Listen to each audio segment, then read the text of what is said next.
Frequentemente, pessoas me perguntam: como posso ficar cheio do Espírito? Nós recebemos a ordem de ficar cheios, mas como vamos obedecer? Como a presença e o poder do Espírito Santo podem se tornar reais em nossa vida? Esse é o ponto-chave do planeta. Tudo o que eu disse até aqui sobre ficar cheio do Espírito Santo será somente um artigo interessante, sem relação direta com nossa vida, se não tivermos nós mesmos a experiência, ficar cheio do Espírito.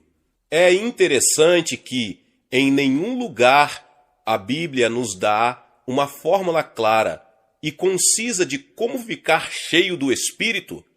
Creio que isso é assim porque a maioria dos crentes do primeiro século não precisavam que alguém lhes dissesse isso.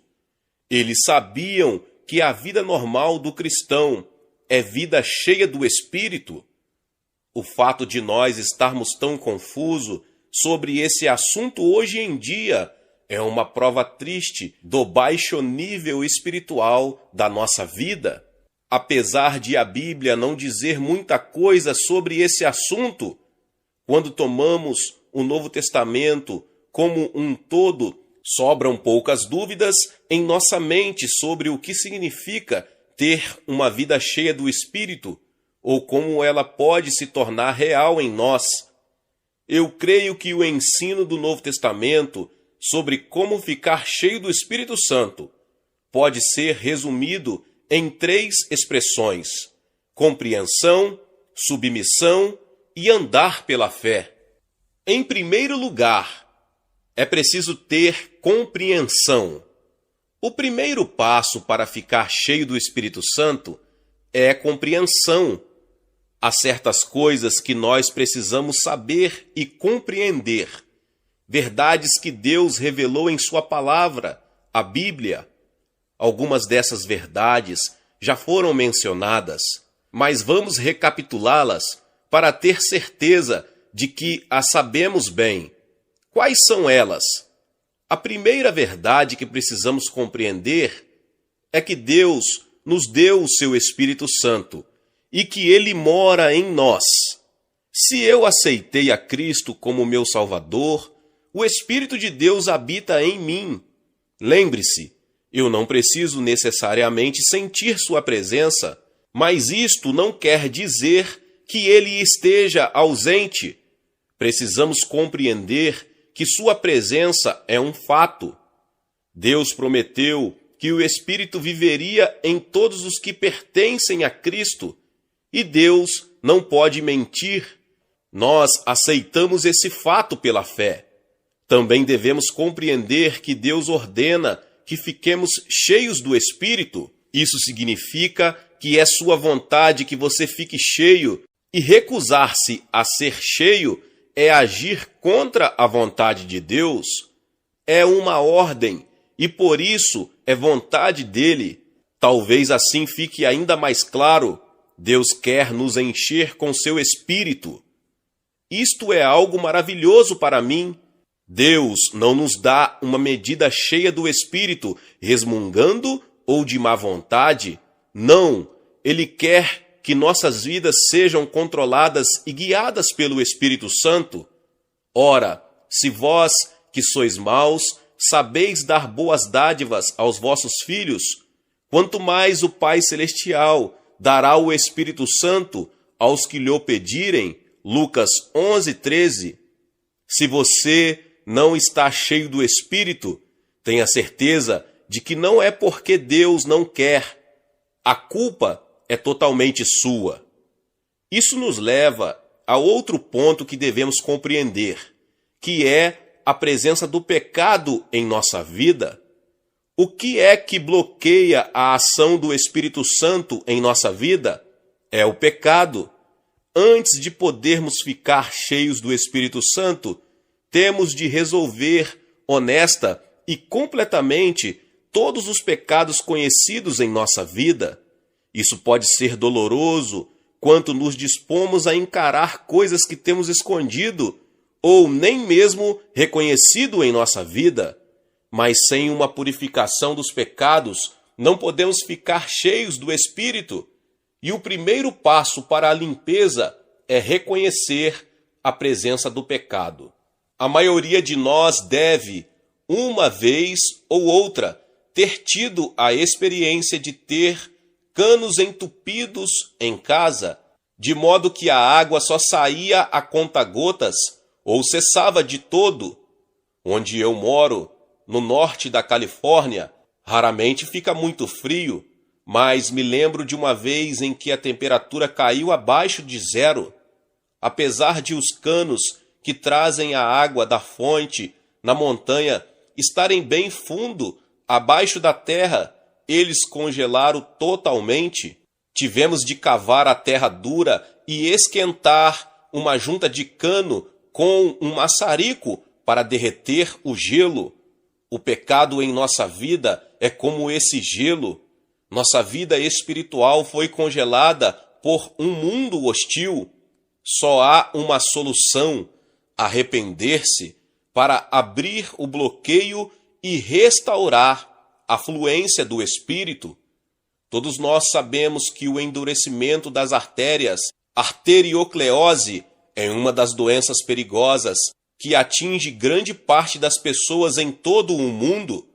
O tratamento é feito com algumas drogas e, na maioria dos casos, é necessário um processo mais radical, como, por exemplo, cirurgia. Esses procedimentos são feitos com o objetivo de desobstruir as artérias e permitir que o sangue possa fluir livremente, livrando da morte milhões de pessoas. Nossa vida, da mesma forma, precisa da substância que é o sangue de Cristo para desentupir canos ou artérias em nós, para que a seiva vital possa fluir por nós. O pecado é o grande obstáculo e o sangue de Cristo é o potente agente de limpeza quando aplicado em arrependimento e fé. Às vezes, novos crentes ficam confusos ao descobrir que ainda são pecadores e que não só continuam sendo tentados, mas até cedem à tentação. Na verdade, isso não deveria nos surpreender, pois a velha natureza de pecado ainda está em nós. Antes de alguém vir a Cristo, só uma força está atuando dentro dele, a velha natureza carnal. Quando aceitamos a Cristo, o Espírito Santo vem morar em nossa vida, e agora há duas naturezas atuando em nós: a natureza pecaminosa, querendo que vivamos para o eu, e a nova natureza espiritual, querendo que vivamos para Deus. A questão é: qual dessas naturezas decidirá nossas ações? Ser cheio do Espírito. Se o Espírito não controlar nossa vida, a velha natureza pecaminosa nos dominará. A atuação do Espírito estará bloqueada enquanto permitimos a ação do pecado. Portanto, temos de acabar com o pecado em nossa vida para saber como ser cheio do Espírito. Isso não é fácil por diversas razões. Uma, que pode ser muito penoso encarar o pecado. Geralmente, a raiz dos nossos pecados é o orgulho, e nosso orgulho fica profundamente ferido quando admitimos honestamente, diante de Deus e diante dos homens, que não somos tão bons como pensávamos que fôssemos. Também é difícil acabar com o pecado, visto que, como veremos adiante, apenas conhecê-lo não é o suficiente, mas temos de nos arrepender dele. Alguns de nós, possivelmente, estão escondendo pecados, tolerando-os, não querendo deixá-los. Como o jovem rico legalista, em Marcos 10, queremos o que Jesus nos oferece, mas queremos ainda mais nos apegar ao nosso pecado. Ainda há outra razão que dificulta a extirpação do pecado do nosso coração, que é muito simples. O pecado nos cega espiritualmente e ficamos cegos principalmente quanto ao horror do pecado. Não vemos o quanto ele penetrou em cada área do nosso ser e como infeccionou tudo o que dizemos, fazemos e pensamos? É muito fácil confessar os pecados que podemos ver claramente, mas pode haver muitos outros pecados que não estamos vendo e que nos impedem até mais diretamente de andar com o Senhor. Essa é a razão de a Bíblia ser tão inflexível nesse assunto. Não devemos nos contentar com um exame superficial, achando que só os pecados que mais nos incomodam devem ser confessados. O Espírito Santo nos convencerá de outras áreas de pecado que precisamos confessar a Deus. À medida que estudamos a palavra de Deus em oração, lembre-se que Ele é o autor da Bíblia. Temos de confessar não só o que nós achamos que é pecado, mas também o que o Espírito Santo indica ser pecado, quando de fato ouvimos sua voz pela palavra de Deus. Toda a Escritura é inspirada por Deus e útil para o ensino, para a repreensão, para a correção, para a educação na justiça, 2 Timóteo 3,16. A confissão deve abranger todos os pecados. Cantares de Salomão nos adverte das raposinhas que devastam os vinhedos, 2,15. Isto é um exemplo de como pecadinhos podem destruir nosso fruto para o Senhor.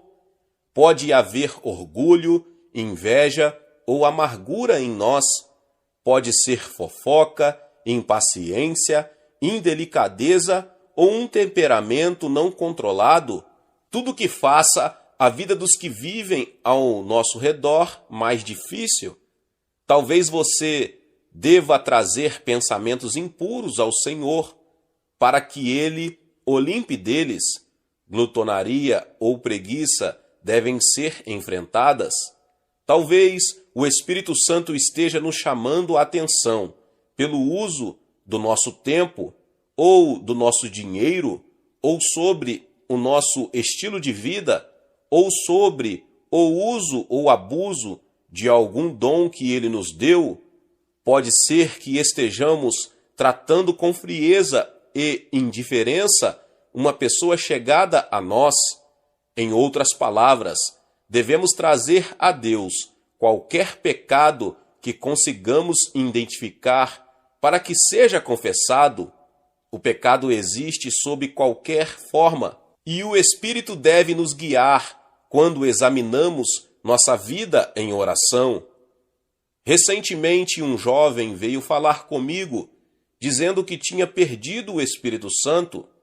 Eu lhe respondi que ele não tinha perdido o Espírito Santo, mas talvez o tenha entristecido com algum pecado específico.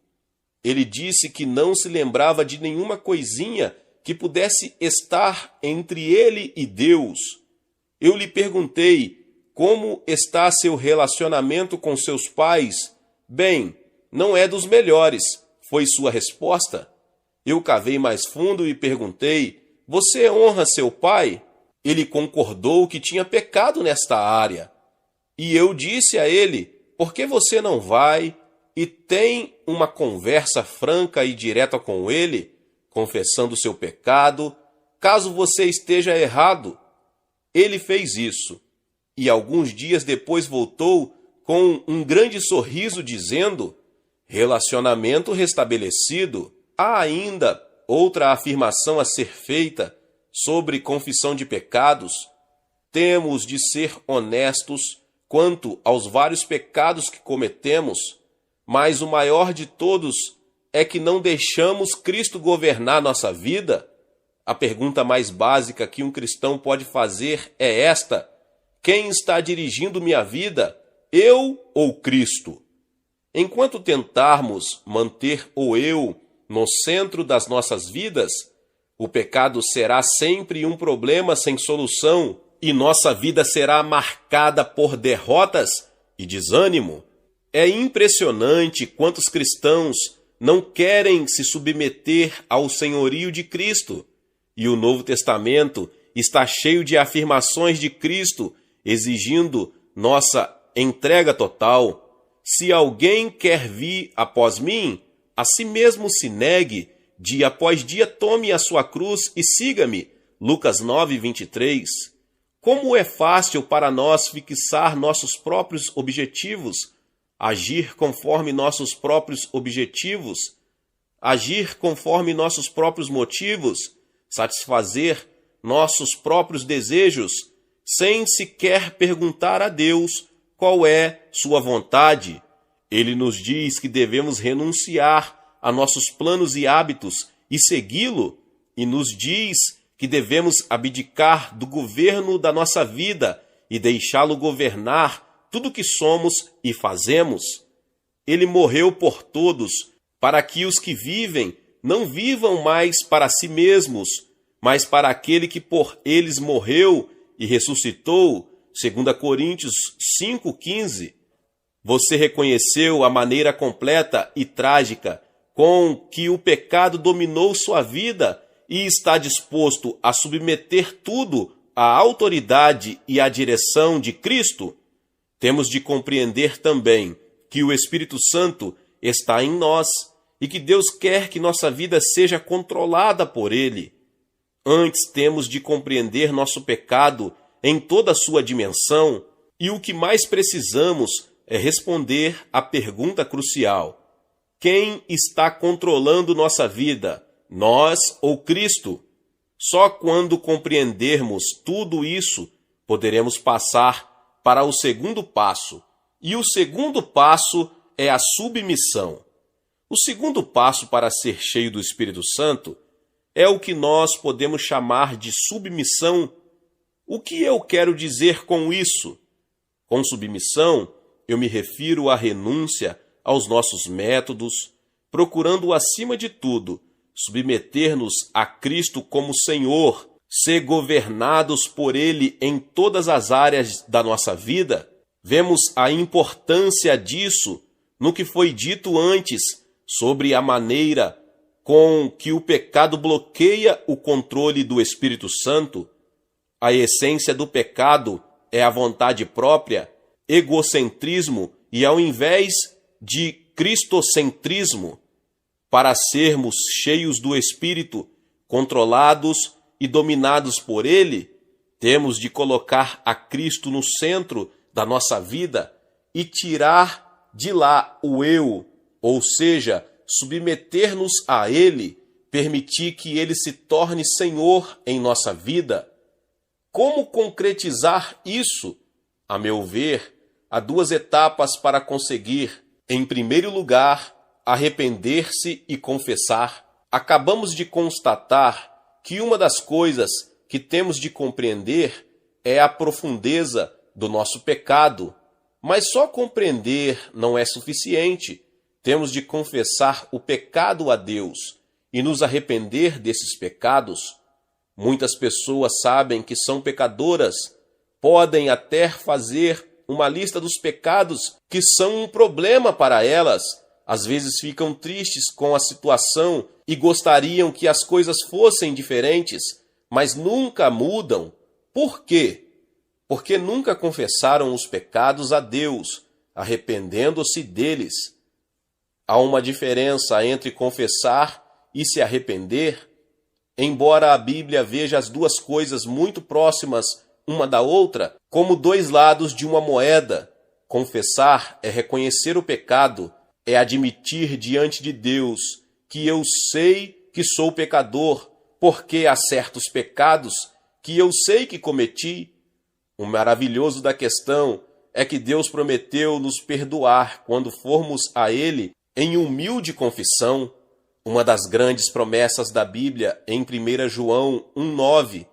Se confessarmos os nossos pecados, Ele é fiel e justo para nos perdoar os pecados e nos purificar de toda a injustiça. Arrepender quer dizer renunciar ao pecado.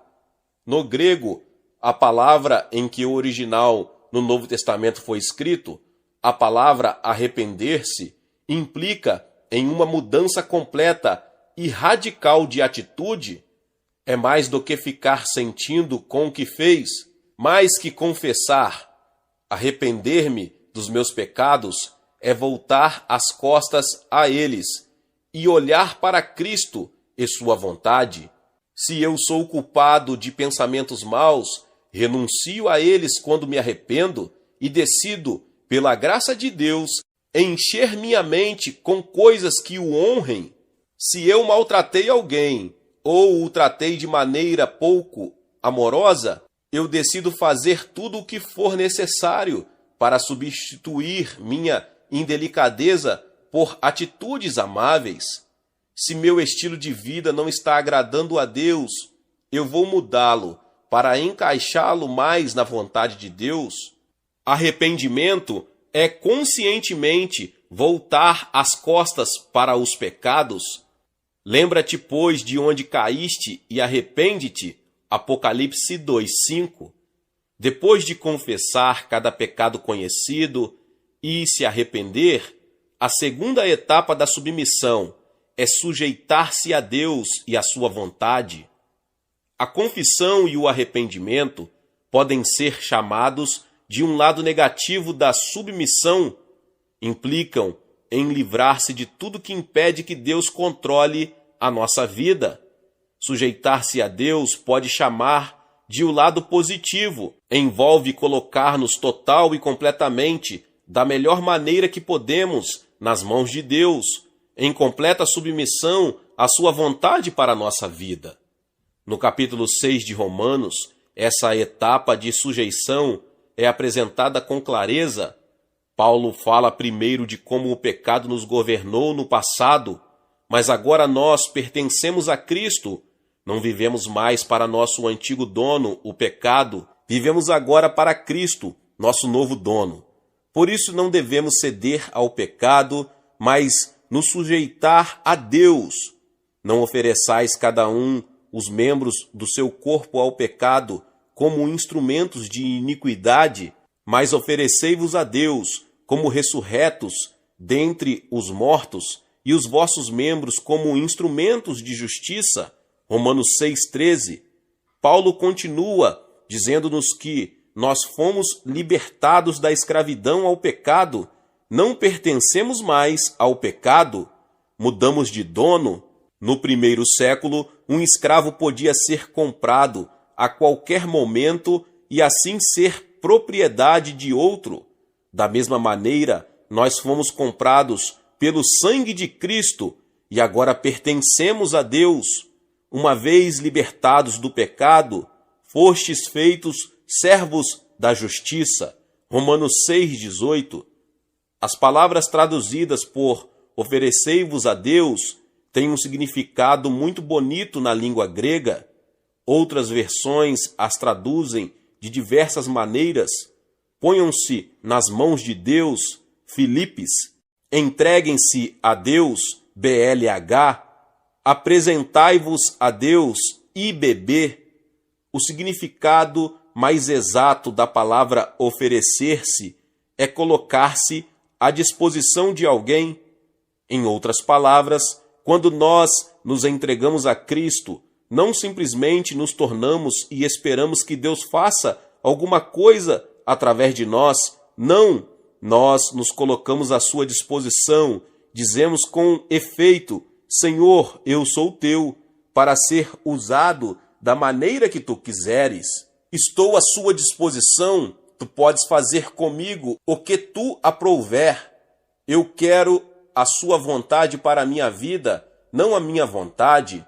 Ponham-se à disposição de Deus, Romanos 6,13, em outra versão. O mesmo termo é usado em Romanos 12,1. Rogo-vos, pois, irmãos, pelas misericórdias de Deus, que apresenteis os vossos corpos por sacrifício vivo, santo e agradável a Deus. Isto inclui todas as áreas do nosso ser, nossas capacidades, nossos dons, nossos bens, nossa família, mente, vontade, emoções. Não está excluído, não podemos reter nada. Por princípio, ele deve dominar sobre nós no todo e em parte. Esse versículo nos recorda os sacrifícios do Antigo Testamento. aqueles que o israelita apresentava totalmente a Deus, ele não podia ficar com nenhuma parte. Tudo era consumido no altar. Nossa submissão deve ser exatamente assim. Sujeição, entrega total, é uma rendição incondicional. Estou reconhecendo cada vez mais que esta sujeição é uma ação nossa definida e consciente em obediência à palavra de Deus. Na verdade, isso deveria acontecer na hora da nossa conversão, quando nos arrependemos e recebemos a Cristo, não somente como Salvador, mas como Senhor. Mas para pessoas, a sujeição só vem num momento de crise, depois da conversão. No começo, talvez não compreendamos inteiramente o que significa seguir a Cristo como Senhor, mas mais tarde começamos a ver que o chamado de Jesus Cristo não é simplesmente para crer nele, mas para segui-lo sem reservas, como seus discípulos. Quando estamos confusos quanto ao senhorio de Cristo, devemos partir imediatamente à ação. Nossa intenção deve ser de submissão completa e definitiva, em princípio, mesmo se o Espírito Santo, nos meses seguintes, nos mostrar outras áreas em nossa vida que devem ser entregues. Na verdade, esta é uma das provas de que, se nos submetermos, colocando-nos à disposição de Deus, Ele nos dirige a novas áreas que devem ser entregues. O Espírito Santo vai nos testar muitas vezes para ver se estamos mesmo falando sério. Ele pode até nos pedir que entreguemos algo em princípio que realmente Ele não quer que entreguemos, mas que estejamos dispostos a entregar. Nós devemos lhe dar liberdade para fazer o que quiser em e através de nossa vida. Algumas ilustrações nos ajudarão a compreender melhor esta questão de entrega à vontade de Deus. Em Romanos 6, como vimos acima, Paulo usa a ilustração de um escravo que agora pertence a um novo dono. O professor William Barclay nos traz à mente o significado real da analogia de Paulo. Quando ouvimos a palavra servo ou empregado, logo imaginamos um homem que dá uma parte do seu tempo a um empregador em troca de uma remuneração combinada. Durante esse tempo, ele está à disposição e sob as ordens do seu empregador. Passado o tempo, ele pode fazer o que quiser. No tempo de Paulo, um servo tinha status bem diferente. Ele literalmente não tinha tempo para si, não era livre por momento algum. Cada minuto de sua vida pertencia ao seu dono. Era propriedade exclusiva dele, não tendo em toda a sua vida oportunidade, em toda a sua vida para fazer o que quisesse. No tempo de Paulo, um escravo nunca poderia fazer o que quisesse. Era-lhe impossível servir a dois senhores, porque era propriedade exclusiva de um. Esse é o quadro que Paulo tem em mente. O paralelo entre o escravo do tempo de Paulo e o cristão não é bem exato, como o próprio Paulo diz, porque, em certo sentido, o cristão é uma pessoa mais livre do mundo, desde que conheça a liberdade espiritual que Cristo traz. Por outro lado, você e eu somos convocados para pertencer a Deus e a seu povo. Somos chamados para estar à sua disposição, prontos e dispostos para fazer sua vontade. Paulo disse a Tito que Cristo deu a si mesmo por nós para nos livrar de toda maldade e fazer de nós um povo puro que pertence somente a Ele e que se dedica a fazer o bem. Tito 2,14 BLH. Uma outra ilustração talvez nos ajude a compreender completamente o que estou querendo dizer. O princípio de entrega a Cristo é como o compromisso que noivo e noiva assumem quando se unem no casamento. É criada uma situação nova que se torna realidade duradoura. Em princípio, é uma ação completa e definitiva a partir do momento em que repetirem os votos e consumaram o casamento, estão casados, de fato e em princípio. Mas, e isto é crucial, na prática, marido e esposa descobrem que têm de entregar constantemente suas vidas um ao outro, além do compromisso inicial que assumiram ao casar. Duas pessoas não deixam de estar casadas só porque suas vidas não são perfeitas e aparecem problemas no dia a dia. Ambos vão ficando mais maduros, aprendendo sempre mais o que significa amar e ajustar-se um ao outro em consequência deste amor. De maneira semelhante, em nossa peregrinação terrestre, descobrimos pecados que minam o nosso relacionamento com Deus, mas existe um compromisso de alcançar um padrão mais elevado que se baseia em uma entrega a Deus de todo o coração. Você já submeteu sua vida a Deus? Já confessou alguma vez seu pecado a Ele, arrependendo-se dele da melhor maneira que você sabe? Você está ciente de pecados específicos que são obstáculos para uma entrega completa? Será que em sua vida há outros pecados que você ainda nem admitiu que o sejam? E mais importante que tudo, você já disse uma vez a Deus, da maneira mais simples e completa que você sabe, que deseja a vontade dele para a sua vida, qualquer que seja? Existem pessoas que sugerem que nós devemos orar a Deus para que Ele nos encha com o seu Espírito Santo. Isso pode ser válido, mas eu vejo pouco ou nada dessa ideia no Novo Testamento. Acho que, em vez disso, nós devemos orar para que Deus tome total e completamente conta da nossa vida. Devemos orar para que o eu seja tirado do nosso coração, amor próprio, vontade própria, autoambição, e que nós estejamos completamente à sua disposição. Se você nunca deu esse passo de submissão a Deus e à sua vontade, eu acho indispensável que se ponha de joelho antes de passar para a próxima página e entregue sem reserva sua vida ao Senhor e dono. Sê, pois, zeloso, abandona a tua indiferença, NTV, e arrepende-te.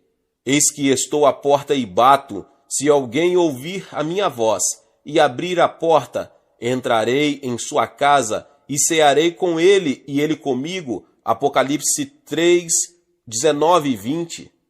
Fé.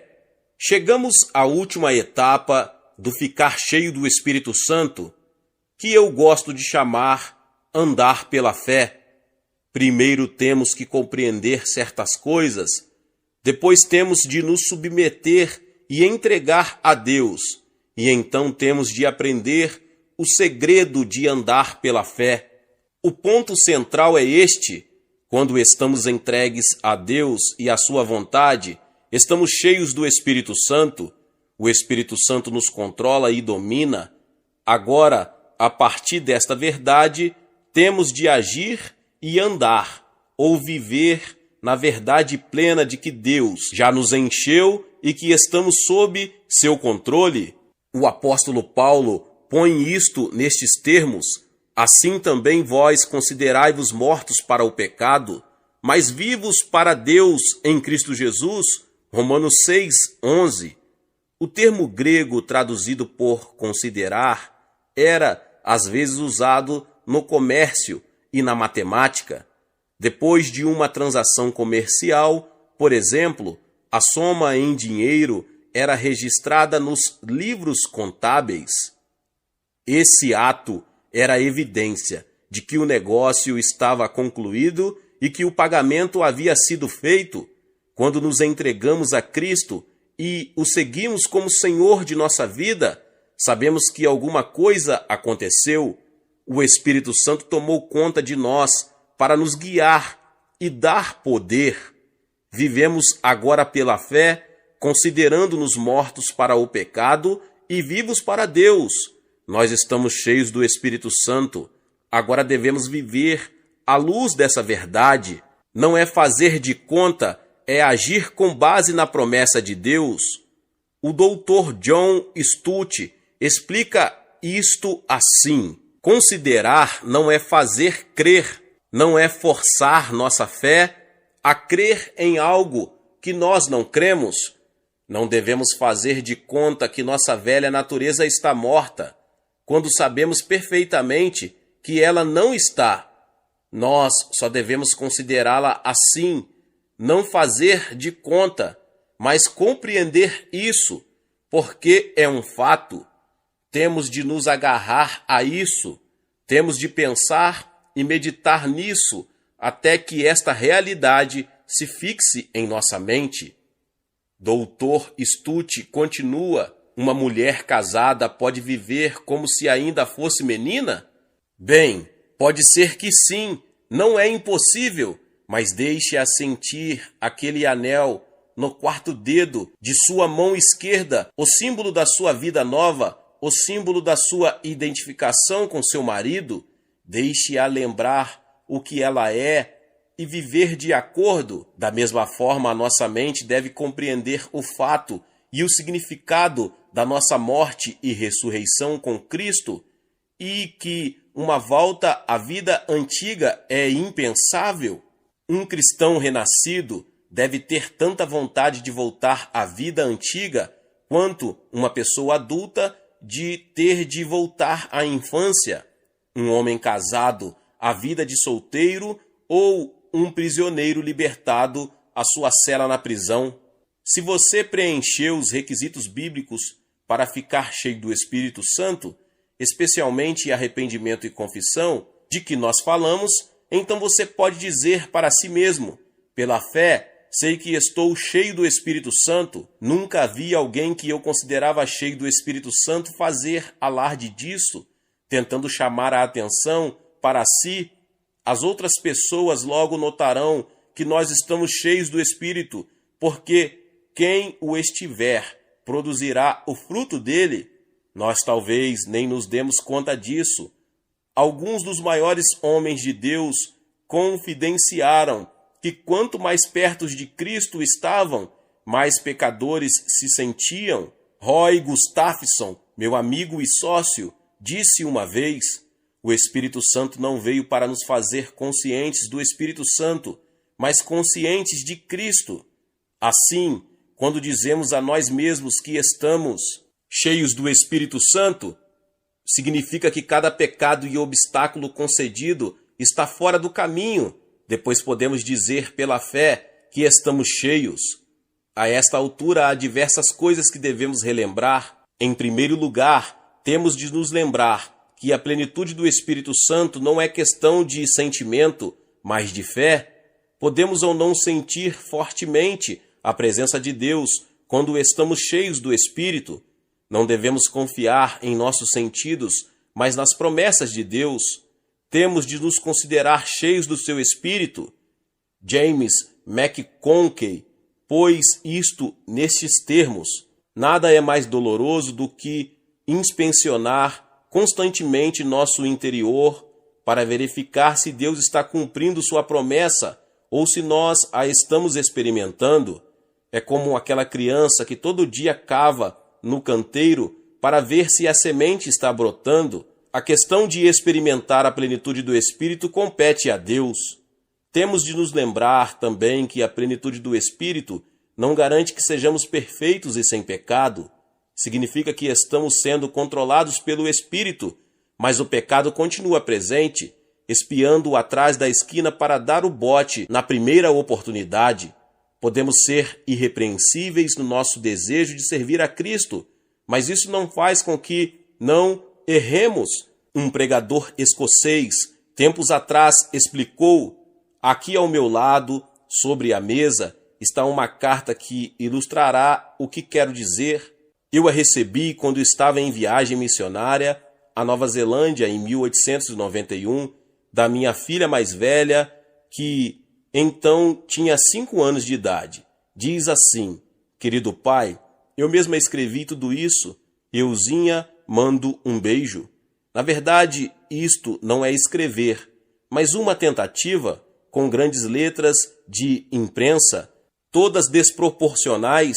Em toda a página não há uma linha reta. Bem, esta carta, que eu gosto tanto, não é algo sem defeito. Tem tantos defeitos como tem letras, mas ela é sem dúvida irrepreensível. Eu não repreendi minha filha por seus riscos tortos, nem ralhei com ela, porque julguei seu trabalho pelos motivos. Sabia que ela tinha feito o melhor que podia, com todo o amor do seu pequeno coração. Queria fazer algo que me agradasse e conseguiu, pela graça do Cristo que está em nós. Assim que nossa vida diária com seus afazeres deve ser irrepreensível. Isto nos leva à última verdade sobre a plenitude do Espírito Santo. Ficar cheio do Espírito não deve ser um acontecimento único, uma vez, mas um fato real e contínuo em cada dia da nossa vida. É um processo. Temos de nos entregar a Ele todo dia, diariamente. Temos de decidir ficar submissos. Em cada situação de conflito entre o eu e a vontade de Deus, temos de tomar nossas decisões com base na nossa submissão contínua a Cristo. Como já disse, o verbo grego que Paulo usa em seu mandamento de Efésios 5,18, enchei-vos do Espírito, traz em si a ideia de que devemos continuar nos enchendo do Espírito. Já somos o templo de Deus, o Espírito Santo já habita em nós, mas Ele quer nos encher dele. Isso só é possível naqueles que se esvaziam do eu e se entregam a Ele. Esta é a razão de a entrega ter de ser diária, tanto das coisas pequenas como das mais importantes. Quando pecamos, temos de nos arrepender, para que Ele possa nos encher novamente. Quando estivermos expostos ocasionalmente a uma pressão incomum, temos de orar pedindo sua ajuda adicional. Por fim, as 4 etapas abordadas até aqui não são só o começo, mas são um processo. Cada dia devemos nos empenhar para compreender mais da palavra de Deus. Devemos orar a Deus que nos ajude a reconhecer nosso pecado. Devemos confessar e nos arrepender todo dia, submeter nossa vontade a dele todo dia, andar pela fé de uma maneira que ele esteja nos enchendo continuamente à medida que nos submetemos a ele, e devemos passar cada dia na obediência à sua palavra. Eu, pessoalmente, acho que ajuda muito começar cada dia entregando-se silenciosamente nas mãos de Deus. Agradeço-lhe por ser seu e por saber que o dia trará para mim. Peço-lhe que domine minha vida neste dia nas suas mãos e a use para a sua glória. Peço-te que me limpe de qualquer coisa que impeça a sua atuação em mim neste dia, e depois inicio as atividades do dia pela fé, sabendo que seu Santo Espírito me está enchendo continuamente, enquanto eu confiar nele e obedecer a sua palavra. Durante o dia, às vezes não estou consciente da sua presença, outras vezes estou, mas no fim do dia eu posso olhar para trás e agradecer, porque vejo sua mão atuando. Ele prometera estar comigo neste dia e esteve. Você pode experimentar a mesma coisa, submetendo-se diariamente ao senhorio de Jesus Cristo. Entregue-se cada dia a Ele, e que você possa no fim de cada dia olhar para trás e reconhecer que seu Espírito Santo tem sido seu guia e sua força, estando você sujeito a Ele.